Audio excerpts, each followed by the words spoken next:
Well, good morning, my algebra people. Here we are in Thanksgiving week, and we get to do some word problems in partner groups today with having no homework. Woohoo! So let's remember how to solve our systems using substitution. This is going to be number one of 3 different things we're going to be doing on word problems. So let's just take a real world situation of a perimeter of a rectangle. And we know that this perimeter is 40 inches and the length is 2 inches more than 3 times the width.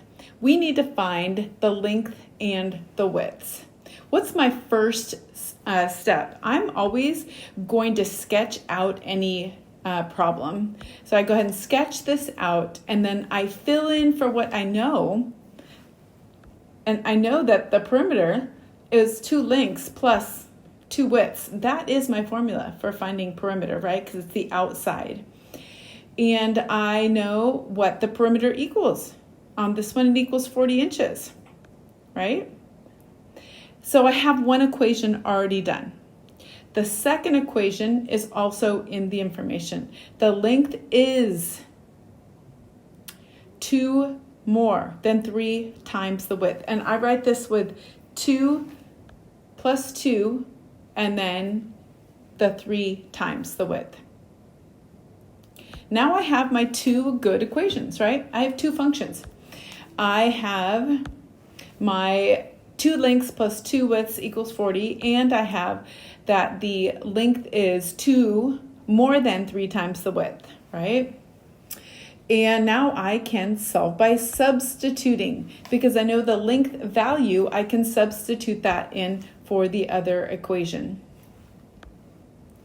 And because I only have one variable now, I can solve for that variable. I can distribute and combine my like terms, use inverse operations to isolate and solve for my width, which happens to be 4.5 inches long. Now I can plug that back in or substitute it in for the W and get 15.5 for the length. Now I'm not done. A good student solves their equations, right? But an A student checks their work, because you can know whether you get it right. So I'm going to go ahead and check it down here. I go back to my original equation and I just go, hey, is it true that if I have 2 15.5s plus 2 4.5s, do I get that perimeter of 40 inches? And we can see that we do indeed get 40 inches. So we know that we did it right. You don't have to leave a quiz or a test wondering, hey, I wonder how I did. You will know. Love that feeling, right? So that's how we do substitution. Let's look at how we do elimination.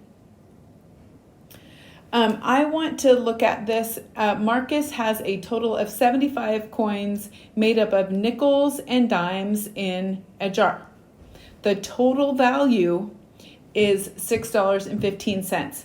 Now, again, I want to write 2 separate functions or equations.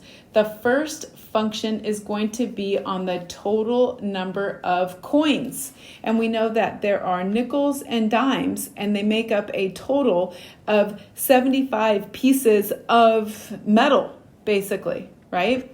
So then we also have another equation that we can write on the value of those coins, because we know the total value is $6.15, and we know the value of a nickel is 5 cents and the value of a dime is 10 cents. So let's go back to our first equation. Total coins, nickels plus dimes equals 75.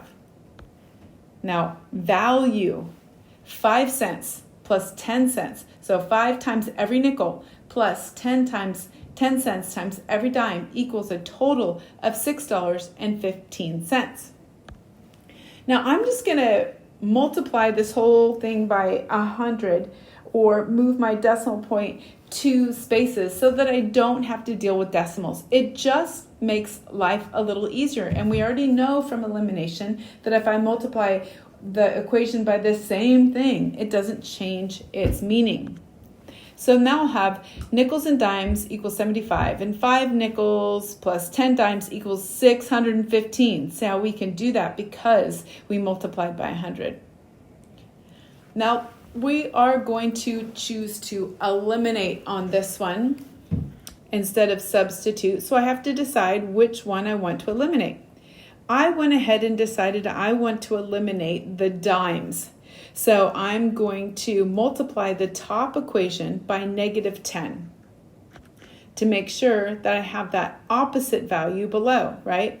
So I have -10 nickels minus 10 dimes equals -750. And the bottom equation, I just keep the same. And you can see I eliminate the dimes, and now I can solve for the nickels. And I get that I have 27 nickels, right? And I can just substitute that back in for nickels for my original equation, because I know it was nickels and dimes equals 75. And I get dimes are 48. I have solved, but now I want to check it to make sure I'm right. So I do 27 times 5 cents, giving me $1.35. And 48 times 10 cents, which is $4.80. And yes, indeed, it gives me $6.15, so I know I am correct. 27 nickels and 48 dimes. Let's look at another example. Coach has purchased a total of 200 game balls and practice balls, 200 balls total, right? For the upcoming season. Game balls cost $9, practice balls cost $4, and the total cost is $1,400. We're going to use a system or writing 2 equations to solve for how many of each type were bought. Again, one equation is about the total quantity and the other is about the total cost. So I know I have game balls and I practice balls, right? Games balls and practice balls for 200 total that were purchased. And game balls cost $9 and practice balls cost $4 for a total of $1,400. Now I just get to choose what I want to eliminate. And I chose to eliminate the practice balls. So I multiply the top equation by -4. And the bottom equation I leave alone, and you can see that I eliminate the practice balls and solve for the game balls, giving me a total of 120 game balls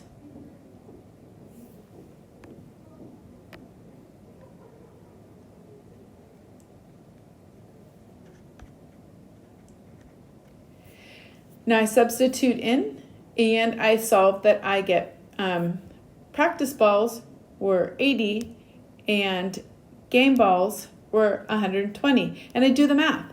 $9 times 120 and $4 times 80, does that equal to 1,400? And it does. So I know I'm right. Yep. So not rocket science, really.